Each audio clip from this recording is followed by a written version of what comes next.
Welcome to the stats video, you guys. First 3 pages are all stats problems. Yes, this is going to be on the calculator part of the final.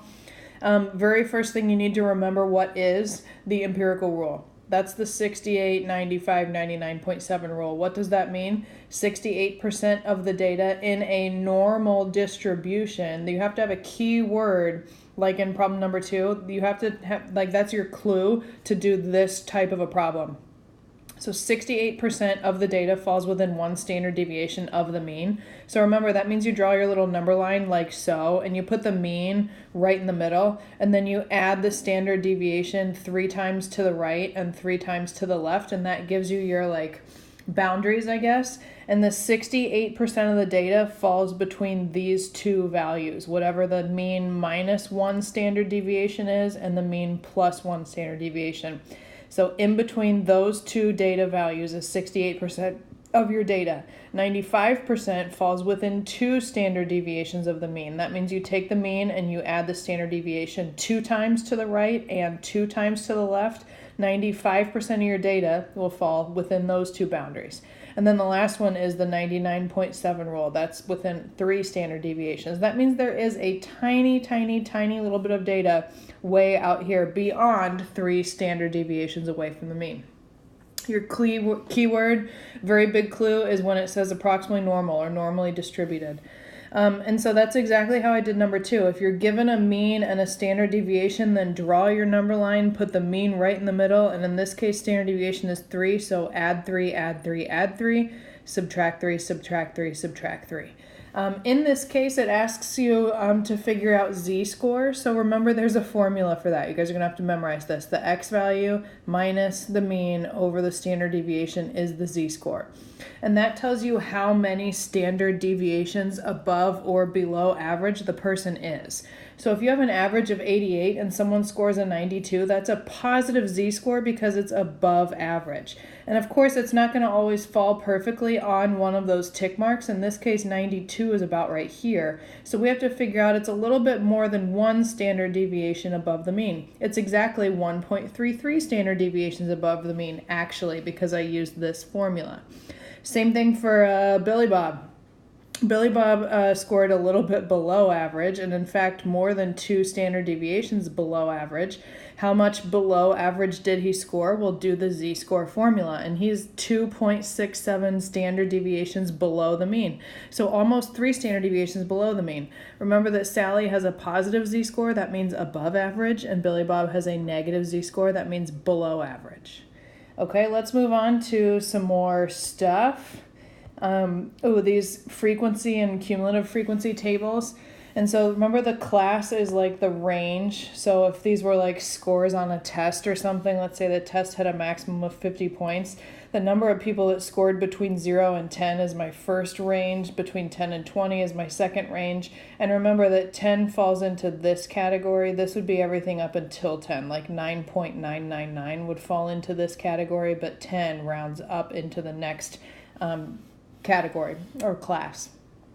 Anyways, so the proportions here are just fractions. I left them as fractions, but you very well could change them to decimals also. I'm not sure whether the multiple choice answers will be in fractions or decimals, but it's just 13 out of, you might have to come up with a total yourself. There are a total of 29 people in this case, or whatever. I don't know if it's people or animals or cars or whatever.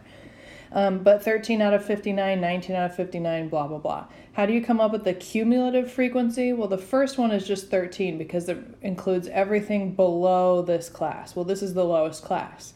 So the next one is you take your 13 from the previous class and add the next 19 people, and that's how you get 32. So the next one is the 16 plus the 19 plus the 13, or the 16 plus the previous cumulative frequency gives you 48. That means that 48 people fall from here or lower. That's what that cumulative frequency means. And make sure that you've got a difference between proportion, it means percentage or fraction, and frequency is just like a tally. So that's actual numbers. So like whole numbers, 13 people, 32 people, etc. These aren't out of 59 because it says frequency. If it said proportion, that would mean divide it by the total. Okay, anyways, where am I? Number 3, what proportion of values between 20 and 40? So I circled that here in blue, or in purple. 16 plus 7 is 23. Out of 59, it is asking for proportion, not number of people, but proportion of people, so 23 out of the total. What proportion of values are less than 30? So the up to 30 is this category, so I need to do 16, 19, and 13. That number is also right here. 38 includes all of these people plus everybody below. That's what less than 30 means, so 30 and lower. Add those up, you get 48 out of 59. Let's move on. Oh, I like this problem. Not sure if you guys remember this from the chapter, but these were probably some of the more challenging questions. In this case, matching the box plot to the histogram, really important couple tips for you or pointers to hopefully make these as easy as possible. First of all, this is very heavily left skewed. It's very obvious that we have a tail here on the left side. Remember the feet analogy? This should look like your left foot because like your big toe is bigger than your pinky toe. So left foot is left skewed, right foot is right skewed. In this case, let's eliminate all the ones that are not left skewed. This one looks pretty symmetric to me. That's not left skewed. This one also looks pretty symmetric to me. So screw both of those. Those are not the right answer. So I'm down to this. This has a really big left tail. That means left skewed. And this one, this has a really big distance between the Q1 and the median. And so that could also be left skewed. So let's try and figure out which one's correct. What I did is I took, if this bar is 2 people tall or whatever, I wrote 2, 2, 1, 4, and 5. That means that we have a total of 14 people in this distribution. I always say people. I don't know if it's people. I'm just assuming. That means that you can cut your list in half, and the median is number 7 and number 8. So remember you average those values together, 7 and 8. Well, 7 and 8 are both right here because 2 plus 2 is 4, plus 1 is 5, 6, 7, 8, and 9 are all right here. So 7 and 8 makes the median right here. So both of these medians are in the same exact location. So that wasn't helpful. Dang it. What can I do now? Okay, so where's Q1? If you cut your list into 7 people on the left and 7 people on the right, the middle of the bottom 7 people is person number 4. And so that means that number 4, which happens to be right here because 2 and 2 makes 4, this is where my Q1 should be. Well, look how high this Q1 is. Remember the first or second dot here to make the box plot? This is the Q1. This is the Q1 for option D. This one lines up with a really low Q1. So that's why D is the correct answer. This one is not because this Q1 is way too high. Okay. Frequency distribution and cumulative frequency. So frequency is tallies. I kind of already touched on this. Cumulative frequency is all of the counts and everything less than that up to that certain number. Kind of already touched on that. Let's go to the next page. Bar graph versus histogram. Hopefully you guys remember that, but there's 2 main differences. In a bar graph, the bars don't touch. In a histogram, the bars do touch.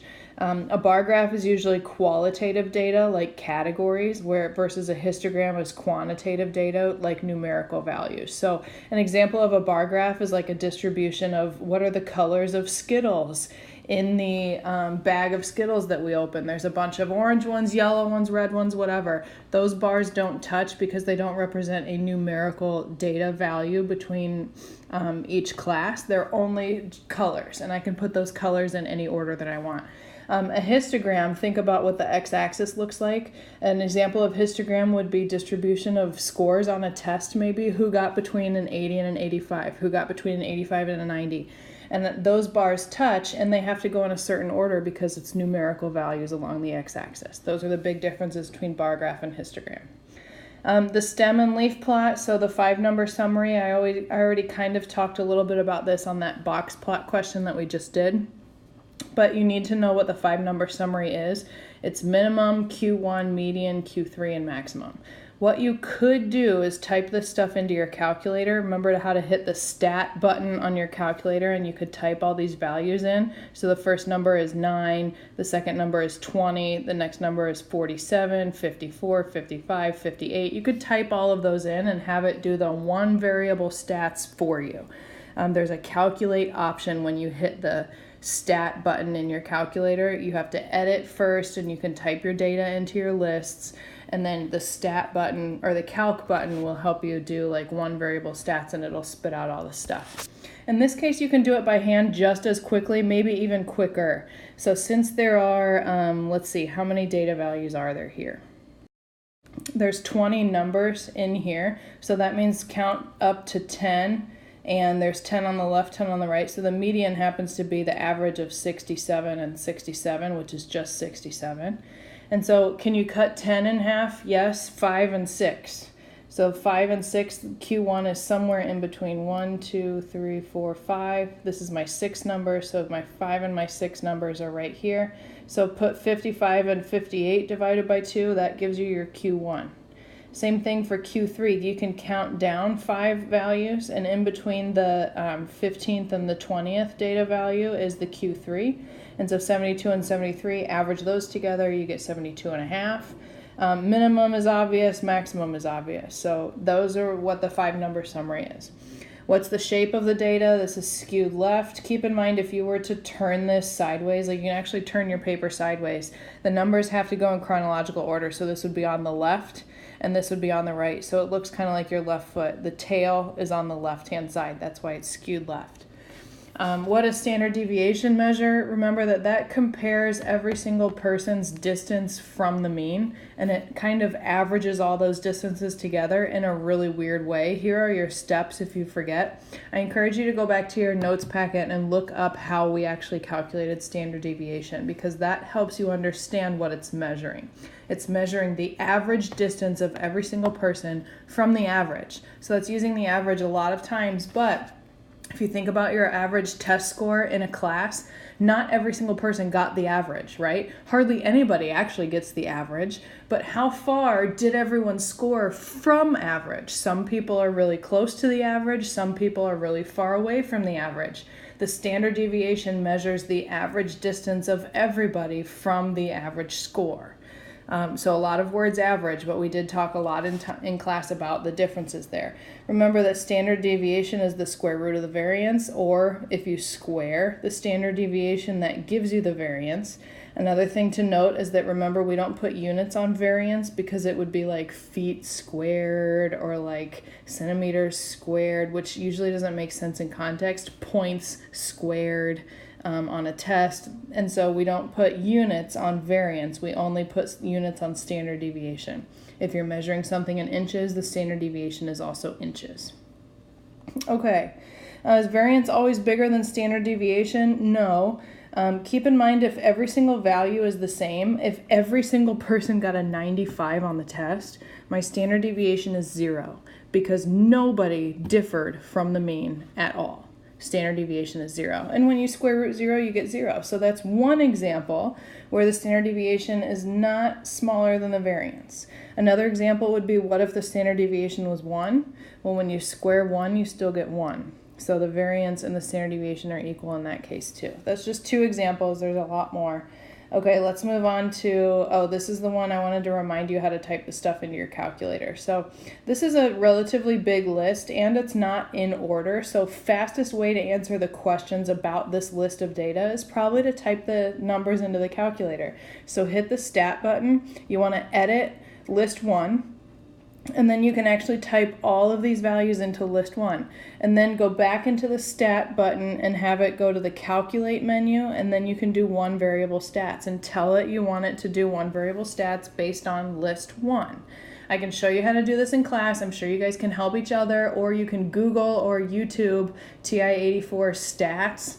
And then you can, work your way through that if you're super concerned about it. And anyways, but maybe you remember from class how to do that. You should have in your notes packet written down some pretty good notes about how to do this calculator stuff. So just keep that in mind. But after you do that, another thing you can do is sort this list, and your calculator will put the numbers in order for you so that you can do the trimmed mean.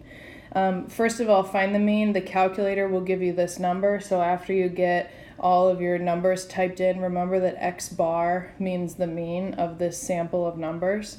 And so look for the calculator to give you that symbol. It should be 43.4 if you've typed everything correctly.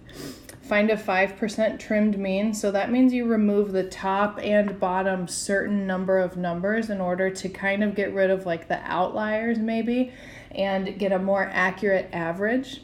And so that's one way of getting more of an accurate estimate on what the mean should be, is to do a trimmed mean. And so first of all, since we have 20 numbers up here, what's 5% of 20?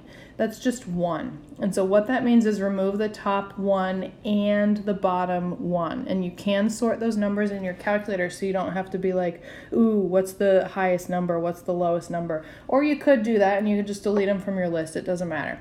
So you're going to delete the highest number and the bottom number. And the reason for that, again, is because 5% of the 20 numbers that we have is just 1. That means cut off the top 1 and the bottom 1.